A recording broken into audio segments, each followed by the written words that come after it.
জামায়াত ইসলামের মোটামুটি সব নেতার মাথায় এখন মোটামুটি ক্ষমতার একটা ভূত চাপে বইছে, এবং ক্ষমতার ভূত এমনভাবেই চাপছে যে এরা পাগল প্রায়। পাগল প্রায় বলতে এরা যে মানে টোটালি পাগল হয়ে গেছে জিনিসটা এমন না, বাট পাগল হবার কাছাকাছি। যেমন এটিএম আজহারুল ইসলাম, জামাত নেতা, শীর্ষস্থানীয় জামাত নেতা। এরপর আছে শাহজাহান সাহেব, ওই যে ওসি, তাদের কথায় উঠবে বসবে এই বক্তব্য দিছিলেন। এরপর শিশির মনির একজন রোজা পূজা একই জিনিস। মির্জা গালিব যে খিলাফতের ভিত্তিতে আধুনিক গণতান্ত্রিক রাষ্ট্র চায়। এরপর শারিয়ার কবির নতুন পাগলা। মানে ব্যারিস্টাররা ঘুরে ফিরে দেখলাম জামাতের যত ব্যারিস্টার আছে মানে মোটামুটি পাগলা গায়া। মোটামুটি না, পুরোটাই পাগলা গায়া। এই শিশির মনির সাহেবের আওয়াজ নাকি কোর্টে আগের বছর শোনা যাইত না, মানে সরকার পতনের আগে। মানে আওয়াজ শোনা যাইত না বলতে আর কি, সেকেন্ড রোতে যারা বইতো বা ফার্স্ট রোতে যারা বইতো, শিশির মনির কোর্টে কি কইতেছে না কইতেছে শোনা যাইত না। এখন শিশির মনিরের চিল্লাচিল্লিতে কোর্ট পুরা টালমাটাল অবস্থা, সে একাই সব জানে। এদিকে ব্যারিস্টার শাহরিয়ার কবির এ তো যখন তখন যে কেউ রে, বিএনপি নাই, আওয়ামী লীগ নাই, আওয়ামী লীগ তো নাই, এই বিএনপি নাই, এনসিপি নাই, যারে খুশি তারে দালাল টালাল ট্যাগ ম্যাগ দিয়া মানে পুরো একটা মানে ছাগল টাইপের একটা চেহারা, একেবারে ছাগলের মতোই লোকটা দেখতে। চিল্লা চিল্লে ওইরকম ম্যা ম্যা ম্যা ম্যা ম্যা ম্যা ছাগলের মতোই করে। এরে শক্ত করে ধরতে পারলে এরপরে চুপ। এরপর সে পার্সোনাল অ্যাটাকে যায়, এরপর সে উঠে চলে যায়, এই ধরনের কার্যকলাপ মানে সে মোটামুটি করে থাকে। এরপর আছে ব্যারিস্টার ফুয়াদ। এই টাকলারে লইয়া আসলে করার কোনো ইচ্ছাই আমার ছিল না, কিন্তু মানে যেহেতু ব্যারিস্টার এই হিসেবে আর কি একটা ব্যাপার দাঁড়ায় যে এই ব্যারিস্টার ফুয়াদ মাথায় নামাজ পড়তে পড়তে কালো দাগ ফেলাই দিছে। এই যে কালো দাগ, এটা নিয়ে আমার কোনো কথা নাই।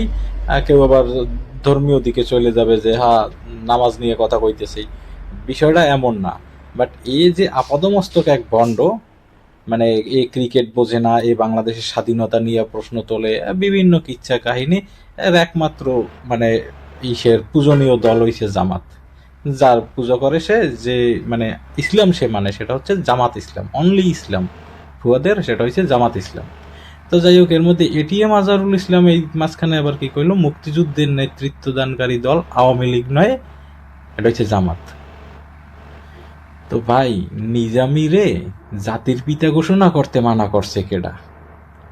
বা ডক্টর শফিকুর রহমান রে জাতির পিতা ঘোষণা করতে মানা করছে কেডা? এই জিনিস এখনো কেন করা হয় নাই? এই জিনিস এখনো কেন করা হয় নাই যে আম, জাতীয় শোক দিবস 15ই আগস্ট এটা চেঞ্জ হয়ে যাইতে পারে, I have no question with that. But এই যে নিজামীর যে নিজামী আছে, তারপর গোলাম আজম আছে, এদেরকে এখনো জাতির পিতা ঘোষণা কইরা নতুন রাষ্ট্রীয় সংবিধান কেন কায়েম করা হয় হইতেছে না? মানে নেতৃত্বদান দলকারী নেতৃত্বদানকারী দল জামাত হইলে তো নিজামী, তারপর গোলাম আজম, এরা এরা হবে জাতির পিতা। এটাই স্বাভাবিক, এটাই স্বাভাবিক। এখানে তো দ্বিতীয় কোনো প্রশ্ন থাকতেই পারে না। যেহেতু জামাত মুক্তিযুদ্ধের সপক্ষের শক্তি এবং মুক্তিযুদ্ধের নেতৃত্ব দানকারী দল, মানে পেয়ারে পাকিস্তান ছিল না। এরা এরা মুক্তিযুদ্ধ মনে প্রাণে চাইছে, জাস্ট একটু ঘুরেই চাইছে যে ইন্ডিয়া যেন কোনো এতে হস্তক্ষেপ না করে, এতে যেন ষড়যন্ত্রমূলক স্বাধীনতা তারা চায় না। আচ্ছা আচ্ছা, ষড়যন্ত্রমূলক স্বাধীনতা তারা চায় নাই, তারা চাইছে মানে জামাত দেশটারে স্বাধীন করবে। অথচ এই জামাতেই 47 সালে অখণ্ড ভারত চাইছিল। তো ভাই, মানে আপনারা আছেন কই আসলে? আপনারা আছেন কই? আপনারা তো কোনো সময় সঠিক জিনিস চান নাই। আপনারা 47-এর স্বাধীনতা চান নাই, আপনারা 71-এর স্বাধীনতা চান নাই।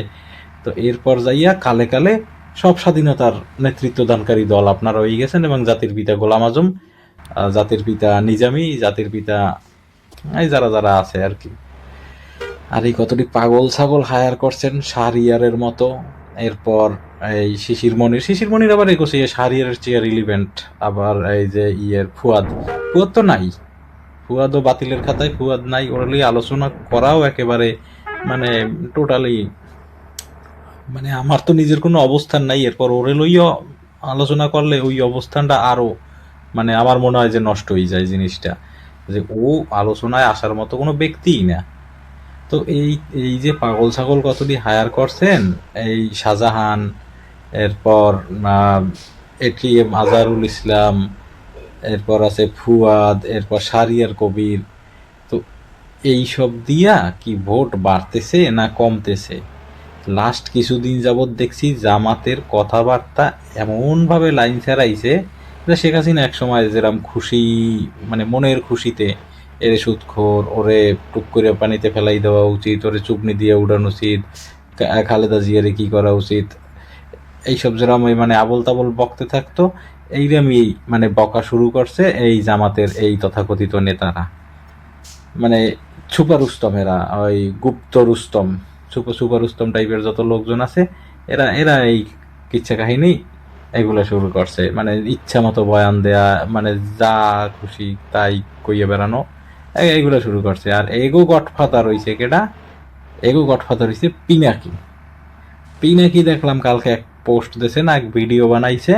এই ভিডিওতে লেখছে যে নতুন নেতার খোঁজ পেয়ে গেছে, তারেক রহমানের দেশে আসার আর কোনো প্রয়োজন নাই। আর এই যে উস্কানি দেখেটা শিশির মনিরের মতো লোকজন।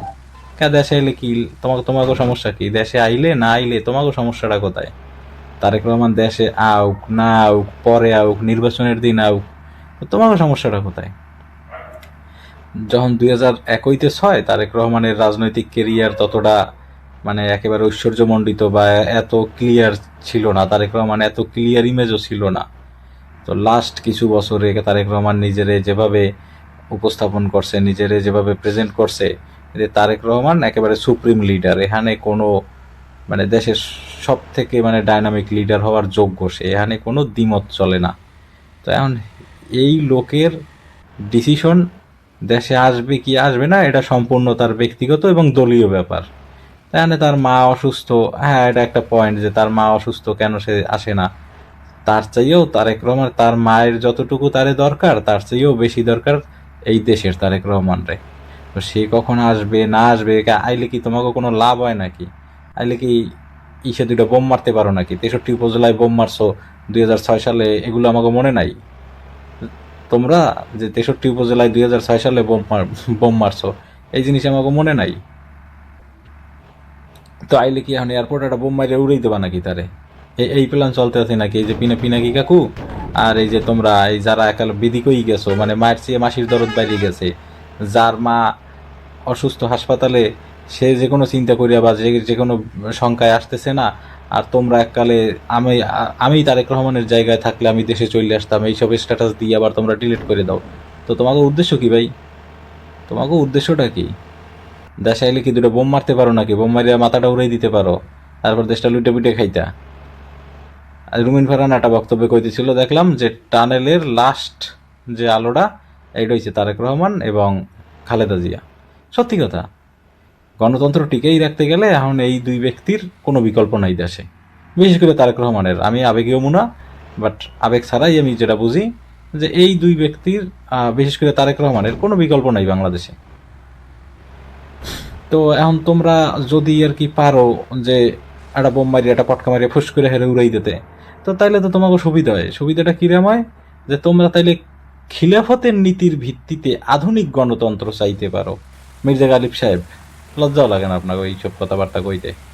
তো খালেদ মহিউদ্দিন যে সময় ভাড়াটা দিছে, যে তাইলে কি আপনি হাঁসজারু চান? হাঁস আর সজারু মিলাই এটা হাঁসজারু চান? আধুনিক খেলাফতের নীতির ভিত্তিতে আধুনিক গণতন্ত্রিক রাষ্ট্র চান আপনি? এইসব কথা কইতে লজ্জাও লাগে না? মানে জামাত যে কত বড় ল্যাংটা একটা, মানে বাজেয়াপ্ত একটা ল্যাংটা দল, নির্লজ্জ দল, এরা 71-এর বয়ান আর এগো গণতান্ত্রিক বয়ান, এই দুই বয়ান দিয়ে মোটামুটি স্পষ্ট ধারণা পাওয়া যায়। এরা আমরা আমরা ষড়যন্ত্রমূলক স্বাধীনতা চাই নাই। তোমরা তো স্বাধীনতার পরও স্বাধীনতা চাও নাই, তোমরা এখনো স্বাধীনতা চাও না। তোমাকে প্রোগ্রামে জাতীয় সঙ্গীত বাজে না, তোমরা পারলে পতাকার অবমাননা করো। তোমরা চাইছোটা কি ভাই? তোমরা তো চাইছো পেয়ারে পাকিস্তান, তোমরা চাইছো পেয়ারে পাকিস্তান। তাই পেয়ারে পাকিস্তান আবার এস্টাবলিশ করারই চেষ্টা করতে আসো এই দেশে কোনো না কোনোভাবে। যাই হোক, Khaleda Zia, BNP chairperson madam Khaleda Zia দেখলাম মারাত্মক অসুস্থ। দেশবাসীর কাছে তার জন্য একটা দোয়ার দরখাস্ত রইল।